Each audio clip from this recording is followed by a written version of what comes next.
वापरता पूर्णपणे पिण्याच्या पाण्यावर फोकस करणं, पिण्याच्या पाण्याला प्रायोरिटी देणं, जनावरांच्या पिण्याच्या पाण्याला प्रायोरिटी देणं आणि चाऱ्याला प्रायोरिटी देणं, हे आपण सूचना त्या ठिकाणी दिलेल्या आहेत.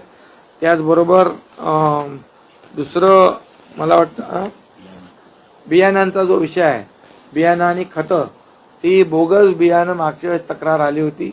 यावेळेस बोगस बियाणांची जी काही तक्रार किंवा कोणी असा प्रयत्न करेल तर त्याला सरळ जेलमध्ये टाकण्याच्या सूचना दिलेल्या आहेत. कठोर कारवाई त्याच्यावर झाली पाहिजे. शेतकऱ्यांच्या जीवाची खेळता कामा नये आणि त्यासाठी व्हिजिलन्स म्हणजे कृषी विभाग तर त्यांचं काम करतो, परंतु प्रत्येक कलेक्टरला सूचना दिल्यात की व्हिजिलन्स स्क्वॉड तयार करा आणि व्हिजिलन्स स्क्वॉड तयार करून त्या ठिकाणी ज्या ठिकाणी म्हणजे गोडाऊन्स आहेत, म्हणजे दुकानदार हा शेवटचा घटक झाला, परंतु मेन सप्लायर आहेत त्यांच्यावर देखील आपण त्याचा सर्वे करून चौकशी करून तपासणी करून त्यामध्ये बोगस बियाणं आढळणार आहे त्याची खात्री करून घ्या, अशा सूचना दिलेल्या आहेत.